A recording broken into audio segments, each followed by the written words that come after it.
Hello everyone, welcome to the 9th lecture of signals and system video series. So अब तक हमने काफी सारी प्रॉपर्टीज डिस्कस की हुई है। 8th लेक्चर में हमने एनर्जी सिग्नल्स, पावर सिग्नल्स और एनईएनपी सिग्नल्स के बारे में काफी इन डेप्थ एक्सप्लेनेशन मैंने आप लोग को दे दिया है। कुछ ट्रिक्स मैंने आप लोग के साथ डिस्कस की थी। आई होप आप लोगों को सब कुछ अच्छे से समझ में आ रहा हो। कुछ भी डाउट हो, कोई भी कंसेप्ट अगर आपको नहीं समझ में आ रहा हो, आप कमेंट सेक्शन में डाल सकते हो उस चीज के बारे में, and we will definitely try to cover your doubt as soon as possible. Okay, so आज का वीडियो जो है वो प्रॉपर्टीज ऑफ सिग्नल्स का लास्ट वीडियो है। हम इस वीडियो में लास्ट प्रॉपर्टी पढ़ने वाले हैं and that property is orthogonality property. ये एक बहुत ही इंपॉर्टेंट प्रॉपर्टी है जब मैं बात करूं in terms of real life applications. आज काफी सारे रियल लाइफ एप्लीकेशंस हैं जहां पे इस प्रॉपर्टी की मदद से हम काफी ज्यादा एप्लीकेशंस को we are able to implement so many properties. Okay, एक सिंपल सा एग्जांपल मैं आप लोग को देता हूं। जीपीएस रिसीवर सिस्टम जो आपके गाड़ी में लगा हुआ होता है, आपके फोन में लगा हुआ होता है, वो जो जीपीएस ट्रैकिंग सिस्टम होता है वो भी इस प्रिंसिपल का यूज करता है। अगर आप लोगों ने सीडीएमए के बारे में सुना हो, code division multiple access, okay, वो क्या होता है मैं अभी आप लोग को बताने वाला हूँ। बहुत ही सिंपल वर्ड्स में आप लोग को मैं एक्सप्लेन करूंगा चीजें। हमें बहुत ज्यादा डिटेल में नहीं बताना है सीडीएमए के बारे में, बिकॉज वो एक कम्युनिकेशन का डोमेन है, वो कम्युनिकेशन का टॉपिक है, तो आई गेस वो आप वहीं पे पढ़ेंगे उसको डिटेल में। लेकिन यहाँ पे मैं बस एक छोटे से एग्जाम्पल के थ्रू आपको बताना चाहता हूँ। ओके, सो ऐसे और भी बहुत सारे एग्जाम्पल्स हैं जहाँ पे हमें ऑर्थोगोनैलिटी प्रॉपर्टी का रियल लाइफ एग्जाम्पल देखने मिलता है।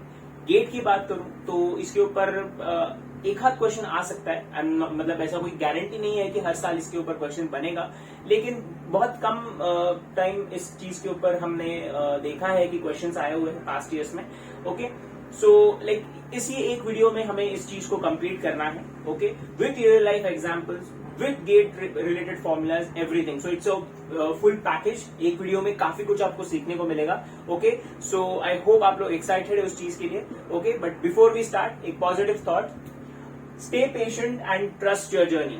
ओके, आई होप आप लोगों को बहुत डर लग रहा होगा गेट को लेकर, क्या होगा, आपसे एग्जाम क्रैक होगा नहीं होगा, काफी सारे डाउट्स, काफी सारे एक तरीके से डर आपके दिमाग में होंगे, but don't worry, just trust the process and you will achieve success. Okay, तो चलो शुरू करते हैं। ओके, सो देखिए एक एग्जाम्पल से शुरुआत करता हूं मैं आज। ठीक है, देखिए मान लो कि लेट्स आप यहां पर खड़े हो। ठीक है, ये आप जो है, मैं बोलता हूं कि this is some person X. Okay, this is some person X यहाँ पे खड़ा हुआ है। इसने क्या किया है, अपने एक दोस्त को कॉल किया। Okay, so he is making use of wireless communication, मैं बोल रहा हूँ यहाँ पे। तो वो एक अपने दोस्त को कॉल करता है। ओके, और उसका दोस्त जो है वो लेट्स से सम यहाँ पे खड़ा हुआ है। This is my person Y. Okay, so ये एक्स है और ये वाई है। ठीक है, एक्स जो है इस वाई को कॉल कर रहे हैं। सिमिलरली यहाँ पे और बहुत से एंटिटीज यहाँ पे प्रेजेंट होंगे। ठीक है, जैसे एक एक्स हो गया ना, लेकिन एक टाइम पे हो सकता है और 10-20 लोग हैं जो किसी और को कॉल कर रहे होंगे। करेक्ट, सिमिलरली यहाँ पे भी बहुत सारे ऐसे क्वांटिटीज होंगे जो कॉल रिसीव करने वाले होंगे। करेक्ट बात है। लेट्स से कि यहाँ पर मेरे पास एक ए है। ओके, उसने भी कॉल लगाया है, लेकिन किसी और पर्सन को, हमें नहीं पता है। एक्स है, उसने भी किसी और को कॉल, हमने डिसाइड कर लिया कि एक्स ने वाई को कॉल किया हुआ है। ठीक है, हमारे पास सी है यहाँ पे। ठीक है, उस सी ने भी किसी को कॉल किया हुआ है। अब यहाँ पे हमारे पास पर्सन है डी और यहाँ पे हमारे पास पर्सन है डी। ओके, अब हम ये बात जानते हैं कि जब कोई भी सिग्नल ट्रांसमिट होता है तो वो एक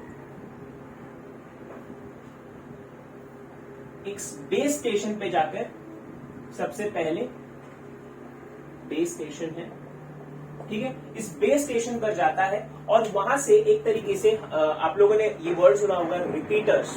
ओके, क्योंकि जब भी कोई भी सिग्नल ट्रांसमिट होता है उसको आपको कंटिन्यूस एम्प्लीफिकेशन करने की जरूरत पड़ती है। बिकॉज क्या होता है, जब सिग्नल एक डिस्टेंस ट्रैवल करता है तो नॉइज की वजह से या कोई एनवायरमेंटल फैक्टर्स की वजह से उसका एम्पलीट्यूड जो है वो स्केल डाउन हो सकता है। तो उसको वापस से उसके नॉर्मल लेवल पर लेकर आने के लिए हमें ऐसे बेस स्टेशंस या हम उसको बोल सकते हैं रिपीटर्स की जरूरत पड़ती है। ओके, आप लोगों ने देखे होंगे वो जो टावर्स होते हैं वो बेसिकली यही एक काम करते हैं। तो ये बेस स्टेशन यहाँ पे हमारे पास प्रेजेंट है। ओके, अब क्या हो रहा है, इसने किया हुआ कॉल, वो भी इस बेस स्टेशन में चला गया, इसने किया हुआ कॉल, वो भी इस बेस स्टेशन में चला गया और इसने किया हुआ कॉल वो भी एक बेस स्टेशन की तरफ पहुंच गया है। ठीक है, ओके। सो मैं क्या बोलता हूं कि this is first signal, this is my second signal and this is my third signal. ये यहां तक समझ में आई बात?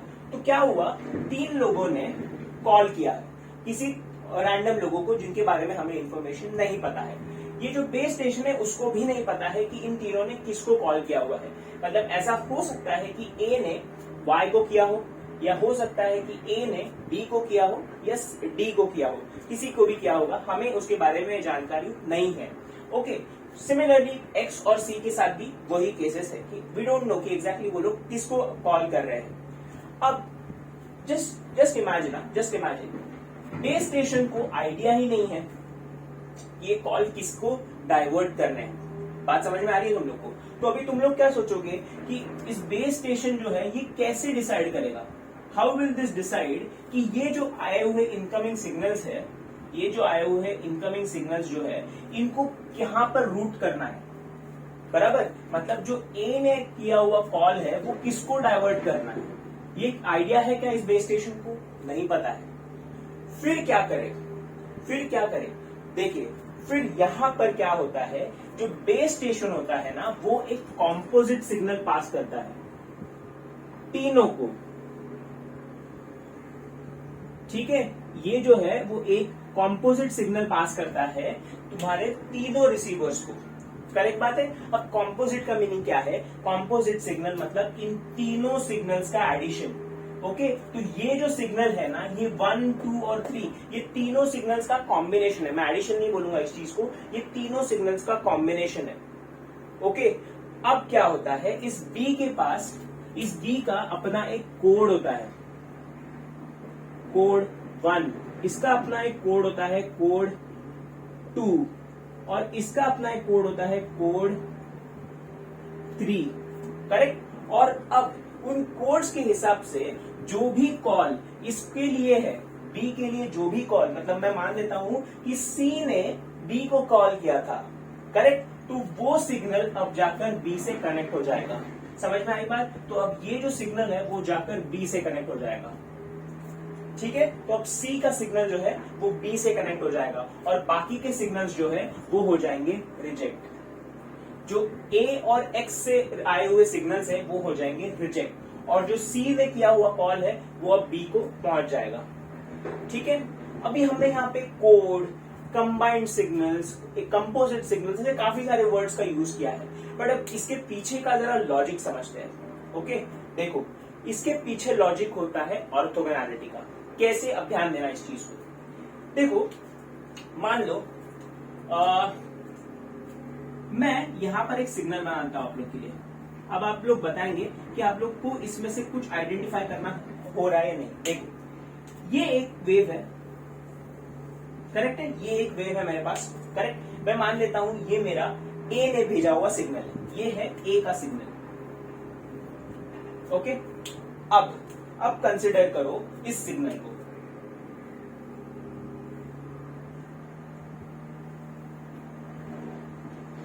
ओके, अब कंसिडर करो इस बी वाले, ये सेकंड वाले सिग्नल को। मैं मान लेता हूं ये एक्स ने भेजा हुआ सिग्नल है। ओके, अब आप मुझे बताइए, क्या आप ये चीज ऑब्जर्व कर पा रहे हो क्या कि इन दोनों के बीच में एक 90 डिग्री का एंगल है? बात सही है, इन दोनों के बीच में एक 90 डिग्री का एंगल है। हर बार इन दोनों सिग्नल्स के बीच में एक 90 डिग्री का एंगल है। देखिए, ये सिग्नल कुछ इस तरह का है, ओके, ये सिग्नल कुछ इस तरह का है, और ये जो सिग्नल है ये वर्टिकली जा रहा है, ये इस तरह का सिग्नल है।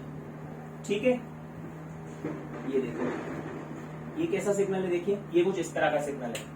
ठीक है, तो इसका मतलब क्या हो रहा है, ये दो सिग्नल्स जो है एक दूसरे के साथ ऑर्थोगोनल है, और ऑर्थोगोनल सिग्नल्स के साथ हमें एक प्रॉपर्टी पता है, या परपेंडिकुलर सिग्नल्स के साथ हमें एक चीज पता है कि दोनों का जब डॉट प्रोडक्ट करते हैं वो आता है 0। ये बात जानते हैं हम लोग। ओके, सो अब इसका फायदा क्या होगा यहाँ पे, वो चीज के ऊपर ध्यान देना। ठीक है, तो क्या होता है, कॉम्पोजिट सिग्नल्स मतलब एक तरीके से जो इनपुट में आए हुए सिग्नल्स होता है ना, उनको इस तरह से अरेंज किया जाता है कि वो दोनों सिग्नल्स एक दूसरे के साथ ऑर्थोगोनल होते हैं। ठीक है, तो बेस स्टेशन का काम होता है कि ये जो इनपुट सिग्नल्स आए हुए हैं उनको इस तरह से अरेंज करो कि वो एक दूसरे के साथ ऑर्थोगोनैलिटी का प्रिंसिपल सेटिस्फाई करे। यहां तक क्लियर है बात? ठीक है, बेस स्टेशन का रूल समझ में आ गया। ओके, अब चलते हैं रिसीवर के पास कि रिसीवर में क्या ऐसा होता है। अब देखो, रिसीवर क्या होता है, रिसीवर को पता है कि मुझे एक हर सिग्नल का अपना एक कोड डिजाइन होता है, हर सिग्नल को एक कोड दिया जाता है। ठीक है, अब इसका कुछ एक कोड है, इसका एक कुछ कोड है। अब जब ये सारे सिग्नल्स, जब जैसे ये कॉम्पोजिट सिग्नल है, ये कॉम्पोजिट सिग्नल, ये मान लो ये एक कॉम्पोजिट सिग्नल, ऐसा समझ लो कि फिलहाल यहाँ पर दो ही सिग्नल्स है, लेकिन एक तीसरा सिग्नल भी होगा जो इसके साथ परपेंडिकुलर में है, ऐसा समझ लो। और ये जो कॉम्पोजिट सिग्नल है ना, वो चला जाएगा बी के पास। करेक्ट बात है। अब क्या करेगा बी जो है इस कोड को, ये जो अपना इसका एक जो कोड है वो ट्राई करेगा ए के साथ मैच करने का। मतलब क्या करेगा, एक तरीके से डॉट प्रोडक्ट करेगा, तो वो डॉट प्रोडक्ट आ जाएगा 0। तो क्या हो जाएगा, वो कर देगा ए के सिग्नल को रिजेक्ट। ओके, वो क्या करेगा, एक्स के सिग्नल को ट्राई करेगा, एक्स के सिग्नल को ट्राई करने की कोशिश करेगा, उसके साथ भी डॉट प्रोडक्ट क्या हो जाएगा 0। तो फिर उसको समझेगा कि जो सी से आया हुआ सिग्नल है, और जब वो उसके साथ डॉट प्रोडक्ट करके देखेगा तो वो नॉट इक्वल्स टू 0 आ जाएगा। And that is the point where जहां पे सी से आया हुआ सिग्नल जो है वो बी के साथ ज्वाइन हो जाएगा और एक कनेक्शन जो है वो एस्टैब्लिश हो जाएगा। ठीक है, तो ये हो गया आप लोगों का एक बहुत ही सिंपल सा एग्जांपल। ओके, ये एक एक्सप्लेनेशन है और इसी प्रोसेस को क्या बोलते हैं, देखिए इसी प्रोसेस को बोलते हैं CDMA।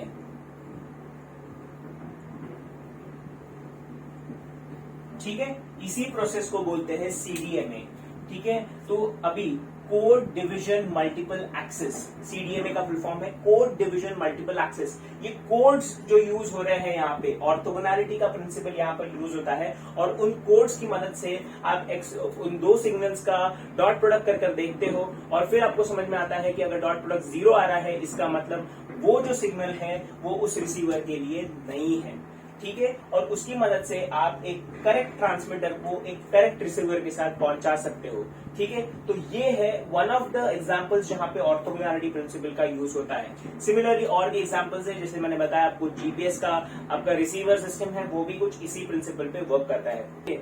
आप लोगों ने एफडीएम के बारे में भी पढ़ा होगा, राइट, फ्रीक्वेंसी डिवीजन मल्टीप्लेक्सिंग। अब उसमें भी कुछ बैंडविड्थ को लेकर प्रॉब्लम्स है, क्योंकि आपको बैंडविड्थ बहुत ज्यादा बड़ा उसमें रिक्वायरमेंट लग जाता है जब मल्टीपल सिग्नल्स का आप यूज करना चाहते हो। तो उसमें भी एक फर्दर एडवांसमेंट है, वो है OFDM, orthogonal frequency division multiplexing.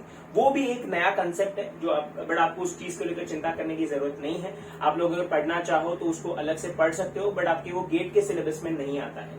Okay, सो OFDM का कंसेप्ट भी कुछ इसी प्रिंसिपल पे वर्क करता है। सो ऐसे काफी सारे एग्जांपल्स हैं जहां पे हम ऑर्थोगोनैलिटी प्रिंसिपल को रियल लाइफ में डालकर चीजों को काफी ज्यादा इजी कर रहे हैं। ओके, सो अब ये हो गया रियल लाइफ एग्जांपल्स। ओके, तो अब मुझे आप लोगों को अगर एक डेफिनेशन देना हो और ऑर्थोगोनैलिटी को लेकर, तो आप एक डेफिनेशन लिख सकते हो कि orthogonality is basically a property that allows transmission of multiple signals.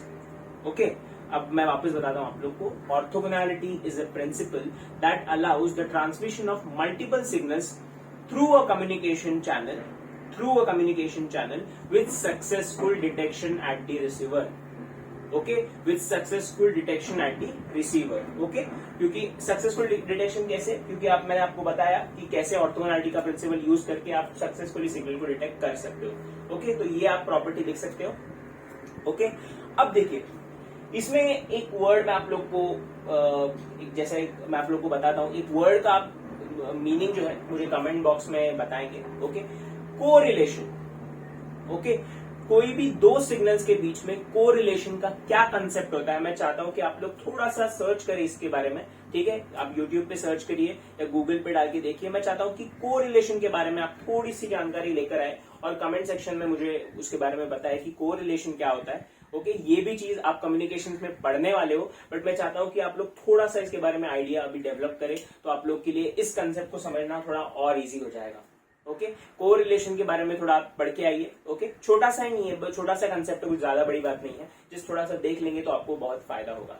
Okay, ठीक है, तो ये था एक एग्जाम्पल। अब चलते हैं थोड़ा गेट के पर्सपेक्टिव से। ओके, देखिए, अब जैसे मैंने आपको बताया कि ऑर्थोगोनैलिटी मतलब ये तो समझ में आ गया कि दो सिग्नल्स जो है वो एक दूसरे के साथ 90 डिग्रीज का एंगल पे अवेलेबल है। ओके, तो देखिए अभी तो इसका फॉर्मूला क्या हो जाएगा, देखिए अब क्योंकि जो सिग्नल्स हैं वो दो टाइप के होंगे। ठीक है, मैं आपको बताता हूं, जो सिग्नल्स होंगे आपके,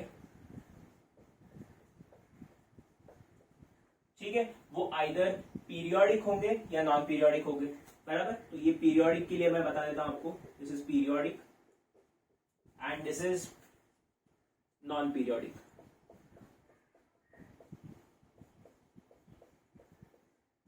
ओके, ये पीरियोडिक के लिए है और ये नॉन पीरियोडिक के लिए। तो क्या फॉर्मूला होगा, देखिए अगर मैं पीरियोडिक सिग्नल्स की बात करता हूं तो मैं क्या करूंगा, integration over the time period 0 to t, integration over the time period x1 of t into x2 of t dt must be equals to 0। ठीक है, मतलब क्या, इन दोनों सिग्नल्स का मल्टीप्लीकेशन करेंगे, उसको इंटीग्रेट करेंगे over the time period is equals to 0। उसका एरिया जो आना चाहिए, इन दोनों के मल्टीप्लीकेशन का जो एरिया आना चाहिए इस एक टाइम पीरियड के अंदर, वो 0 होना चाहिए।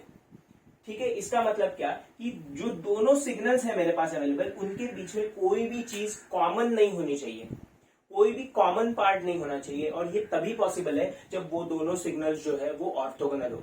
क्योंकि जब आप एक दूसरे से परपेंडिकुलर में है, देखिए ये ऐसे पकड़ लीजिए उस चीज को कि ये एक सिग्नल है आपका, ये दूसरा सिग्नल है। ठीक है, करेक्ट है, तो ये आपका कुछ ऐसा सिग्नल है। ओके, या ये पेन के हिसाब से आप देख लीजिए, देखिए ये दो सिग्नल्स कुछ इस तरह से है, करेक्ट है, तो ये परपेंडिकुलर है एक दूसरे से, तो ऑब्वियसली इनके दोनों के बीच में कोई भी ओवरलैपिंग नहीं है। ओके, तो जब आप कोरिलेशन पढ़ेंगे तो आपको समझ में आ गया कि मैं ओवरलैपिंग की क्या बात कर रहा हूं। ओके, तो इन दोनों के बीच में कोई भी ओवरलैप नहीं प्रेजेंट होना चाहिए ओवर वन टाइम पीरियड, और उसका आंसर 0 होना चाहिए। Correct, fine. अब जब मैं नॉन पीरियोडिक की बात करता हूं, इंटीग्रेटिंग फ्रॉम माइनस इनफाइनाइट से लेकर plus infinite x1 of t into x2 of t times of dt is equals to 0। Same, क्योंकि ये नॉन पीरियोडिक है तो हम चाहेंगे कि माइनस इनफाइनाइट से लेकर प्लस इनफाइनाइट में उनका ओवरलैप जो है वो बिल्कुल नहीं होना चाहिए, और इसलिए integrating from minus infinite to infinite x1 of t into x2 of t times of dt is equals to 0। Okay, तो ये हो गए उसके मैथमेटिकल फॉर्मूलाज। ओके, तो ये हो गए इस mathematical formulas, right. Okay, great. तो आई होप आप लोग को ऑर्थोगोनैलिटी के बारे में काफी अच्छा खासा आइडिया आ गया होगा कि ऑर्थोगोनैलिटी क्या है। ओके, अब कुछ प्रॉपर्टीज की तरफ चलते हैं। ओके, बिकॉज ये फॉर्मूलाज जो है वो काफी ज्यादा सेल्फ एक्सप्लेनेटरी है, मैंने आप लोग को बता दिया इसका मीनिंग भी क्या है। ओके, तो जैसे ही क्वेश्चंस वगैरह आएंगे तो आप लोग को एकदम से समझ में आ जाएगा कि हम क्या बात कर रहे थे ऑर्थोगोनैलिटी में। ओके, तो दैट्स इट, फॉर्मूला वाइज इतना ही है इस टॉपिक में। अब चलते हैं कुछ प्रॉपर्टीज की तरफ। ओके, और कुछ ट्रिक्स है, बेसिकली आप बोल सकते हो कि ये ट्रिक्स भी आप समझ सकते हो इन चीजों को। ठीक है, तो इससे क्या है, आप देखकर बता सकते हो कि कौन से सिग्नल्स ऑर्थोगोनल है और कौन से नहीं। ओके, देखो तो अभी आप लिखेंगे प्रॉपर्टीज ऑफ ऑर्थोगोनल सिग्नल्स। ठीक है, देखिए प्रॉपर्टीज ऑफ ऑर्थोगोनल सिग्नल्स। ठीक है, प्रॉपर्टीज ऑफ ऑर्थोगोनल सिग्नल्स। ठीक है, तो सबसे पहला प्रॉपर्टी हम लिखेंगे कि sine and cosine, sine and cosine, ठीक है, विथ डिफरेंट फ्रीक्वेंसीज, ठीक है, are orthogonal to each other, are always orthogonal to each other. मतलब जैसे मैं बोल दूं कि sine of 2 omega t and sine of 4 omega t, तो ये दोनों जो सिग्नल्स है ये हमेशा एक दूसरे से ऑर्थोगोनल होंगे। या आप ऐसे बोल सकते हो sine of 2 omega t cos of 3 omega t, ये ऐसे टाइप के सिग्नल्स जो है ये सब जो है वो एक दूसरे के साथ ऑर्थोगोनल है। ठीक है, ये बात क्लियर है।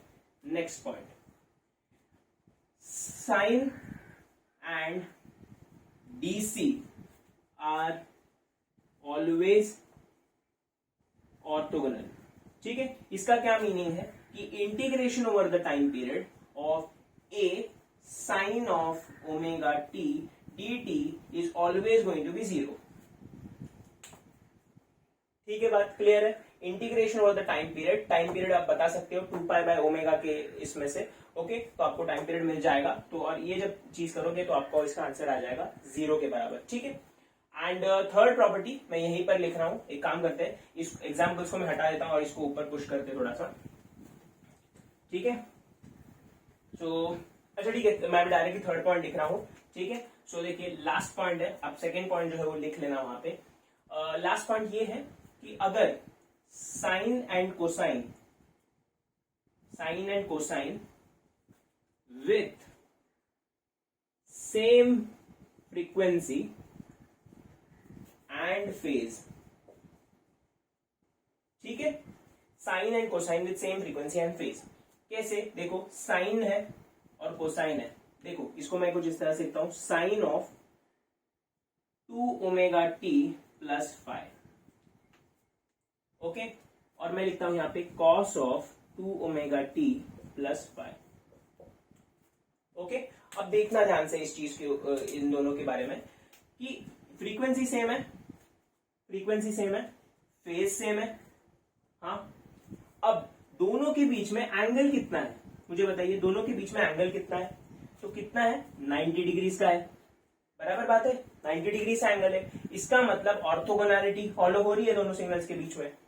करेक्ट बात है। तो ये भी एक तीसरा क्लास ऑफ सिग्नल्स है जिनको हम बोलते हैं ऑर्थोगोनल। ठीक है, तो मैं क्विकली आपको समराइज कर देता हूं।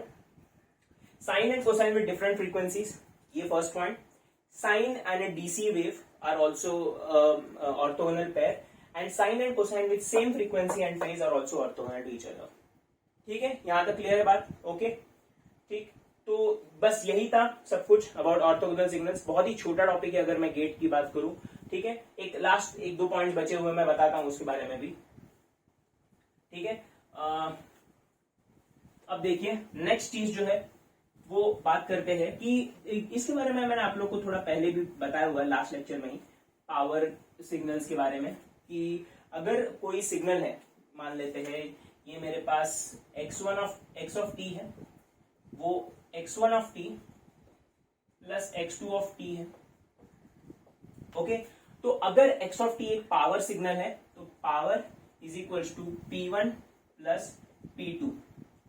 ठीक है, ये पावर सिग्नल्स में हमने ऑलरेडी डिस्कस किया हुआ है। मैं वापस से एक बार बस आपको रिवाइज करवा रहा हूं कि अगर if at all this x of t, इसका अगर मुझे पावर चाहिए तो हम तभी इन दोनों को ऐड कर सकते हैं अगर x1 ऑफ t और x2 ऑफ t दोनों पावर सिग्नल्स हैं। ठीक है, यहां पे मैं लिख देता हूं, प्रोवाइडेड